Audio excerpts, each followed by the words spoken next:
ನಮಸ್ತೆ, welcome back to ಖುಷಿ blogs. ಎಲ್ಲರೂ ಹೇಗಿದ್ದೀರಾ? ನಾನು ಕೂಡ ತುಂಬಾ ಚೆನ್ನಾಗಿದ್ದೀನಿ. ಹಾಗೆ ಅಮ್ಮನ ಮನೆಯಲ್ಲಿ ಮತ್ತೊಂದು ದಿನದ ವ್ಲಾಗನ್ನು ನಿಮ್ಮ ಜೊತೆ ಹಂಚ್ಕೊಳ್ತಾ ಇದ್ದೀನಿ.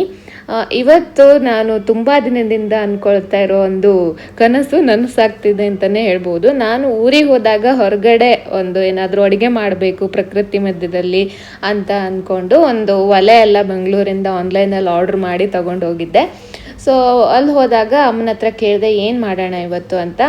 ಅಮ್ಮ ಹೇಳ್ತಾ ಇದ್ರು ಕೇಸರಿ ಬಾತ್ ಮಾಡಬೇಕು, ರೈಸ್ ಕೇಸರಿ ಬಾತು ಎಲ್ಲ ರೆಡಿ ಅಂದರೆ ತರಿಸಿದ್ದೀನಿ, ಮಾಡೋಣ ಅಂತ ಹೇಳಿದ್ರು. ಸರಿ ನಾನು ಮಾಡ್ತೀನಿ ಅಂತ ಟ್ರೈ ಮಾಡ್ತಾಯಿದ್ದೀನಿ. ಅಮ್ಮ ಎಲ್ಲ ಹೇಳ್ಕೊಟ್ರು. ಸೊ ಅವ್ರು ಹೇಳ್ಕೊಟ್ಟಂಗೆ ಮಾಡೋಣ ಅಂತ ಒಂದು ಒಲೆನ ತಂದಿಟ್ಟು ಎಲ್ಲ ನೀಟಾಗಿ ಒಂದ್ಸಲ ನೀರು ಹಾಕಿ ಅರಿಶಿನ ಕುಂಕುಮ ಎಲ್ಲ ಹಾಕಿ ಕೈ ಮುಗಿದು ಆಮೇಲೆ ಒಲೆ ಉರಿ ಹಚ್ಚೋಣ ಅಂತ ಅಂದ್ಕೊಂಡೆ. ಸೊ ಈ ವಿಡಿಯೋಕ್ಕೆ ಸಿಕ್ಕಾಪಟ್ಟೆ ಎಫರ್ಟ್ ಹಾಕಿದ್ದೀನಿ. ನಿಮಗೂ ಕೂಡ ಇಷ್ಟ ಆಗ್ಬೋದು ಅಂತ ಅಂದ್ಕೊಳ್ತೀನಿ. ಇಷ್ಟ ಆದರೆ ತಪ್ಪದೆ ಒಂದು ಲೈಕ್ ಮಾಡಿ ಮತ್ತು ನಮ್ಮ ಚಾನಲ್ನ ಸಬ್ಸ್ಕ್ರೈಬ್ ಮಾಡ್ಕೊಳ್ಳಿ ಅಂತ ಕೇಳ್ಕೊಳ್ತೀನಿ. ಈ ಒಲೆನ ನಾನು ಅಮೆಝಾನಲ್ಲಿ ತೊಗೊಂಡಿದ್ದು ಸುಮಾರು 700 ಎಷ್ಟೋ ಇತ್ತು. ಚೆನ್ನಾಗಿತ್ತು, ಹೊರಗಡೆ ಅಡುಗೆ ಮಾಡೋದಕ್ಕೆ ಪರವಾಗಿಲ್ಲ, ಚೆನ್ನಾಗೇ ಇದೆ.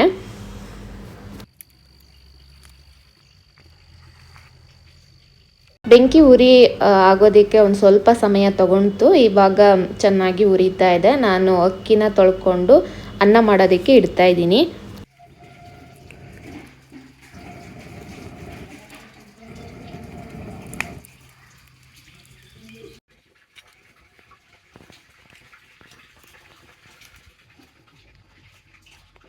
ಹೊಸ ಪ್ರಯೋಗ ಮಾಡ್ತಾ ಇದ್ದೀವಿ, ನೋಡೋಣ ಹೇಗಾಗುತ್ತೆ ಅಂತ. ಹೊಸ ಒಲೆ ಬೆಂಗಳೂರಿಂದ ತೊಗೊಂಬಂದಿದ್ದೀನಿ ನಾನು.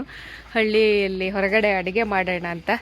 ನೋಡಬೇಕು, ಮೊದಲ ಪ್ರಯತ್ನ ಇದು, ಹೇಗಾಗುತ್ತೆ ಅಂತ. ಫುಲ್ ಹೊಗೆ ಆಗ್ತಾ ಇದೆ. ಫಸ್ಟು ನೀರು ಕುದಿಯೋದಕ್ಕೆ ಇಟ್ಟಿದ್ದೆ, ಆನಂತರ ತೊಳೆದಿರೋ ಅಕ್ಕಿನ ಇವಾಗ ನೀರಿಗೆ ಹಾಕ್ತಾ ಇದ್ದೀನಿ. ನಾವು ಮಾಡ್ತಾ ಇರೋದು ಅನ್ನದ ಕೇಸರಿ ಬಾತು.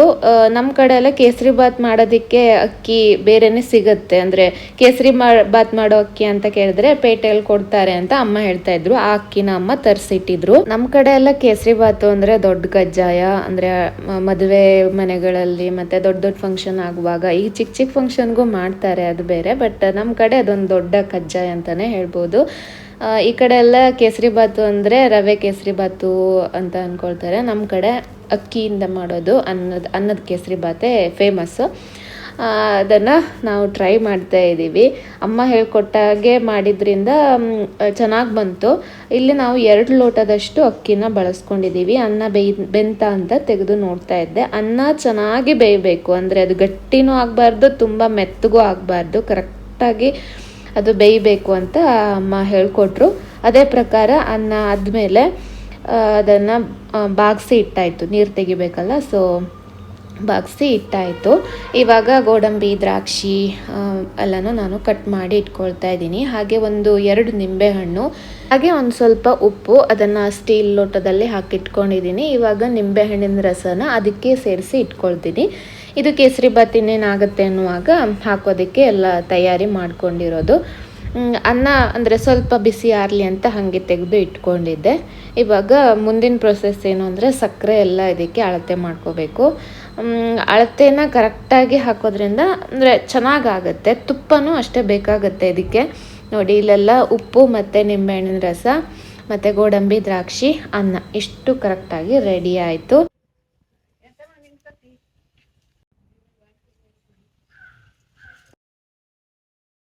ಈಗ ನಾನು ತುಪ್ಪ ಮತ್ತು ಸಕ್ಕರೆನೆಲ್ಲ ತೊಗೊಂಬರ್ತಾ ಇದ್ದೀನಿ. ಅಂದರೆ ಹೊರಗಡೆ ಮಾಡುವಾಗ ಏನಾಗುತ್ತೆ ಅಂದರೆ ಮನೆಯಿಂದ ಎಲ್ಲ ತೊಗೊಂಬರ್ಬೇಕು, ಅದಕ್ಕೂ ಸ್ವಲ್ಪ ಸಮಯ ಹೋಗುತ್ತೆ. ಮತ್ತು ವೀಡಿಯೋ ಮಾಡುವಾಗೂ ಕೂಡ ಸಮಯ ಹೋಗುತ್ತೆ. ಹಾಗಾಗಿ ಸ್ವಲ್ಪ ಮಾಡೋದಕ್ಕೆ ಜಾಸ್ತಿ ಸಮಯ ಆಯ್ತು ನಮಗೆ. ಇಲ್ಲಿ ನಾವು 2 ಲೋಟದಷ್ಟು ಅಕ್ಕಿ ತೊಗೊಂಡಿದ್ವಲ್ಲ, ಅದಕ್ಕೆ 1.5 ಲೋಟದಷ್ಟು ತುಪ್ಪ ಹಾಕಿದ್ದೀವಿ. ಇನ್ನೊಂದು ಸ್ವಲ್ಪ ಬೇಕಾದರೆ ನೋಡಿಕೊಂಡು ಹಾಕ್ಕೋಬೋದು. ಅನ್ನಕ್ಕೆ ಹಾಕ್ಕೊಂಡು ನಂತರ ಒಲೆ ಮೇಲಿಟ್ಟು ಸ್ವಲ್ಪ ಬಿಸಿ ಮಾಡ್ಕೊಳ್ತಾ ಇದ್ದೀವಿ, ತುಪ್ಪ ಕರಗಲಿ ಅಂತ. ತುಪ್ಪ ಕರಗಿದ ಮೇಲೆ ಇವಾಗ 2 ಲೋಟ ಅಕ್ಕಿಗೆ 2 ಲೋಟ ಆಗುವಷ್ಟು ಸಕ್ಕರೆ. ನಾವು ಇನ್ನೊಂದು ಚೂರು ಹೆಚ್ಚಿಗೆ ಹಾಕಿದ್ದೀವಿ, 1/4 ಅಷ್ಟು ಮತ್ತು ಹೆಚ್ಚಿಗೆ ಹಾಕಿದ್ದೀವಿ. 2 ಲೋಟ ಮತ್ತೊಂಚೂರು 1/4 ಲೋಟದಷ್ಟು ಹಾಕಿ ಆ ನಂತರ ಚೆನ್ನಾಗಿ ಅದನ್ನು ಒಂದು ಸಲ ಕಲಿಸ್ಕೊಂಡು ಹೊರಗಡೆನೆ ಒಲೆ ಮೇಲೆ ಇಡೋಕ್ಕಿಂತ ಮುಂಚೆ ನಂತರ ಚೆನ್ನಾಗಿ ಅದನ್ನು ಕೈಯಾಡಿಸ್ತಾ ಇರಬೇಕು.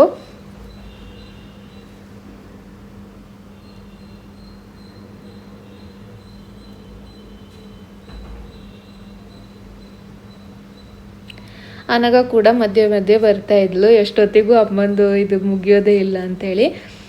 ಮತ್ತು ಕೈ ಎಲ್ಲ ಸ್ವಲ್ಪ ಬಿಸಿ ತುಪ್ಪ ಎಲ್ಲ ಸಿಡಿಯುತ್ತೆ ಕೈ, ನಮಗೆ ಇದು ಕೈ ಆಡಿಸಿ ಆಡಿಸಿ ಆಡಿಸಿ ಕೈ ನೋವು ಬರೋದಕ್ಕೆ ಶುರು ಆಗುತ್ತೆ. ಅದಕ್ಕೋಸ್ಕರ ಒಂದು ಬಟ್ಟೆನ ಕಟ್ಕೊಂಡಿದ್ದೀನಿ ನಾನು. ಸುಮಾರು ಹೊತ್ತು ಹೀಗೆ ಮಾಡ್ತಾ ಇರಬೇಕು. ಇದಕ್ಕೆ ಜಾಸ್ತಿ ಉರಿ ಬೇಡ, ಹದ ಬೆಂಕಿ ಇದ್ದರೆ ಸಾಕು. ಸಣ್ಣ ಉರಿನಲ್ಲೇ ಕಾಸ್ತಾ ಇರಬೇಕು. ಕಾಸ್ತಾ ಕಾಸ್ತಾ ತುಪ್ಪ ಚೆನ್ನಾಗಿ ಬಿಟ್ಕೊಳ್ಳುತ್ತೆ. ತುಪ್ಪ ಮತ್ತು ಇದೆಲ್ಲ ಬಿಟ್ಕೊಳ್ಳೋಕೆ ಶುರು ಆದಮೇಲೆ ಉಪ್ಪು ಮತ್ತು ನಿಂಬೆಹಣ್ಣಿನ ರಸ ಒಂದು ಸಲ ಹಾಕಿ ಒಂದ್ಸಲ ತಿರ್ಸ್ಕೋಬೇಕು. ನಂತರ ಕೇಸರಿ, ಮೇಯ್ನಾಗಿ ಬೇಕಾಗಿರೋದೇ ಕೇಸರಿ ಅಲ್ವಾ, ಅದನ್ನು ಕೂಡ ನೀರಲ್ಲಿ ಕರಡಿ ಹಾಕ್ತಾಯಿದ್ದೀವಿ. ಅಂದರೆ ಹಾಲಲ್ಲಿ ಏನು ಕರಡಿ ಹಾಕಬೇಕು ಅಂತ ಇಲ್ಲ, ನೀರಲ್ಲಿ ಹಾಕಿದ್ರೂ ಓಕೆ. ಒಂದು ಸಲ ಒಂದು ಬಾಕ್ಸ್ ಆಗುವಷ್ಟು ಕೇಸರಿನ ನೀರಲ್ಲಿ ಕರಡಿ ಇವಾಗ ಇದಕ್ಕೆ ಹಾಕ್ಕೊಳ್ತಾ ಇದ್ದೀವಿ. ಕೇಸರಿ ಹಾಕಿದ್ಮೇಲೆ ಅದರ ಘಮ ಶುರು ಆಗುತ್ತೆ. ಸೊ ಕೊನೆಯಲ್ಲಿ ಹಾಕೋದು, ಇದು ಮೊದಲೇ ಅಲ್ಲ, ಕೊನೆಯಲ್ಲಿ ಹಾಕೋದು. ಸೊ ಇವಾಗ ಮತ್ತೆ ಕಾಯಿಸಬೇಕು. ಸುಮಾರು ಹೊತ್ತು ನಿಧಾನಕ್ಕೆ ಸಣ್ಣ ಬೆಂಕಿಯಲ್ಲಿ ಕಾಯಿಸ್ತಾ ಇರಬೇಕು. ಇದಕ್ಕೆ ಮಾಡೋ ಮೇನ್ ಇದು ಅಂದರೆ ಇದನ್ನು ಕುತ್ಕೊಂಡು ಕಾಯಿಸ್ಬೇಕು ಜಾಸ್ತಿ ಹೊತ್ತು ಸಣ್ಣ ಊರಿನಲ್ಲಿ. ಇವಾಗ ಒಂದು ತುಪ್ಪ ಎಲ್ಲ ಬಿಟ್ಕೊಳ್ತಾ ಗೊತ್ತಾಗುತ್ತೆ ಕೆಳಗಡೆ ತುಪ್ಪ ಬಿಡ್ತಾ ಇದೆ ಅಂತ. ಆ ಸಂದರ್ಭದಲ್ಲಿ ಮತ್ತೆ ಗೋಡಂಬಿ, ದ್ರಾಕ್ಷಿ ಎಲ್ಲ ಹಾಕಬೇಕು. ಎಲ್ಲ ಆಲ್ಮೋಸ್ಟ್ ಒಂದು ಸ್ವಲ್ಪ ಹೊತ್ತು ಬಿಟ್ಟು, ಒಂದು 2 ನಿಮಿಷ 3 ನಿಮಿಷ ಬಿಟ್ಬಿಟ್ಟು ನಾನು ಹಾಕ್ತಾಯಿದ್ದೀನಿ. ಸೊ ಇವಾಗ ಮತ್ತೊಂದು ಸಲ ಸ್ವಲ್ಪ ಕಾಯಿಸ್ಕೊಂಡ್ರೆ ಆಯಿತು. ಇನ್ನು ಜಾಸ್ತಿ ಹೊತ್ತೇನು ಕಾಯಿಸಿಲ್ಲ, ಒಂದು 2 ನಿಮಿಷ ಅಷ್ಟೇ. ಆವಾಗ ತುಪ್ಪ ಎಲ್ಲ ತಳಕ್ಕೆ ಬಿಟ್ಕೊಳ್ಳುತ್ತೆ. ಸೊ ಇವಾಗ ನಮ್ಮ ಕೇಸರಿ ಬಾತು ರೆಡಿ ಆಯಿತು ನೋಡಿ. ಹಿಂಗೆ ಬಿಡಬೇಕು ಅದು ನಿಧಾನಕ್ಕೆ.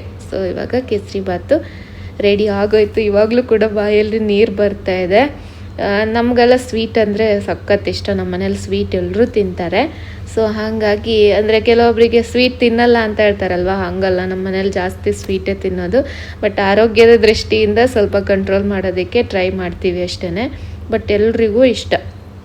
ಇವಾಗ ಒಂದ್ಸಲ ಕೆಲಸ ಮುಗಿದ್ಮೇಲೆ ಎಲ್ಲ ನೀಟಾಗಿ ಎತ್ಕೊಂಡು ಹೋಗ್ಬೇಕಲ್ಲ, ಮಾಡುವಾಗ ಜೋಶಲ್ಲಿ ತೊಗೊಂಬಂದ್ಬಿಡ್ತೀವಿ. ಆನಂತರ ಕ್ಲೀನ್ ಮಾಡೋದು ಒಂದು ಇದಾಗಿರುತ್ತೆ. ಸೊ ಒಲೆನ ಹಂಗೆ ಬಿಟ್ಟು ಹೋಗ್ತಾ ಇದ್ದೀನಿ, ಬಿಕಾಸ್ ತುಂಬಾ ಬಿಸಿ ಇತ್ತು.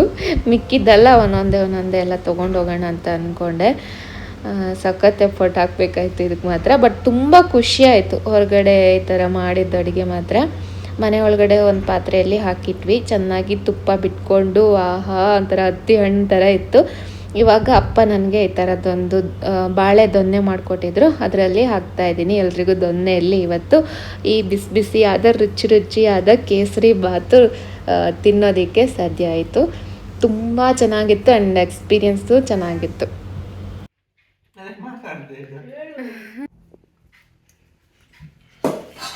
ಸೂಪರಾ?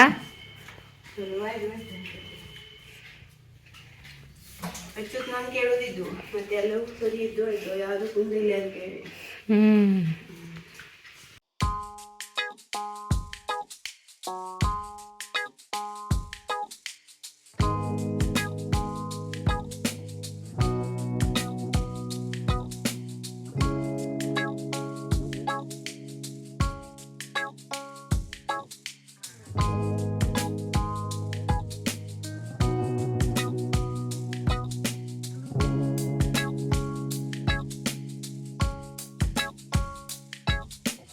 ಇವತ್ತು ಅಡುಗೆ ಮಾಡಿ ಊಟ ಮಾಡಿ ಎಲ್ಲ ಆಯಿತು, ಚೆನ್ನಾಗಾಗಿತ್ತು ಸ್ವೀಟು. ಸೊ ನಾನೊಂದು ಅಂದ್ಕೊಂಡಿದ್ದೆ ಊರಿಗೆ ಬಂದಾಗ ಹೊರಗಡೆ ಒಲೆ ಹಚ್ಚಿ ಅಡುಗೆ ಮಾಡಬೇಕು ಹಳ್ಳಿಯಲ್ಲಿ ಅಂಥೇಳಿ. ಸೊ ಅದು ಚೆನ್ನಾಗಾಯಿತು, ತುಂಬಾ ಚೆನ್ನಾಗಾಯಿತು. ಅಮ್ಮ ಹೆಲ್ಪ್ ಮಾಡಿದ್ರಿಂದ ಸಾಧ್ಯ ಆಯಿತು, ಮತ್ತು ಹಸ್ಬೆಂಡ್ ಕೂಡ ಹೆಲ್ಪ್ ಮಾಡಿದ್ರು. ಎಲ್ಲರ ಸಹಕಾರದಿಂದ ನನಗೆ ಹೊರಗಡೆ ಅಡುಗೆ ಮಾಡೋ ಒಂದು ಪ್ಲ್ಯಾನು ಸಕ್ಸಸ್ ಆಯಿತು. ಸೊ ಇವತ್ತಿನ ವಿಡಿಯೋ ನಿಮಗೂ ಕೂಡ ಇಷ್ಟ ಆಗಿದೆ ಅಂತ ಅಂದ್ಕೊಳ್ತೀನಿ. ಸೊ ಈ ಒಂದು ಪರಿಸರ, ಸುತ್ತಮುತ್ತಲಿನ ಜಾಗ ಮತ್ತು ಹೊರಗಡೆ ಅಡುಗೆ ಮಾಡುವಾಗ ಏನೋ ಒಂಥರ ನೆಮ್ಮದಿ, ಒಂಥರ ಖುಷಿ ಅನಿಸುತ್ತೆ ಹೊರಗಡೆ ಎಲ್ಲ ನೋಡ್ಕೊಂಡು ಅಡುಗೆ ಮಾಡುವಾಗ. ಹಸಿರು ಗಿಡ ಮರ ಎಲ್ಲ ಕಾಣಿಸುತ್ತೆ. ಸೊ ಒಂಥರ ಚೆನ್ನಾಗಿತ್ತು. ಸೊ ನಾನಂತೂ ತುಂಬಾ ಎಂಜಾಯ್ ಮಾಡಿದೆ. ನೀವು ಕೂಡ ಈ ಬ್ಲಾಗನ್ನು ಎಂಜಾಯ್ ಮಾಡಿದ್ದೀರಾ ಅಂತ ನಾನು ಅಂದ್ಕೊಳ್ತೀನಿ.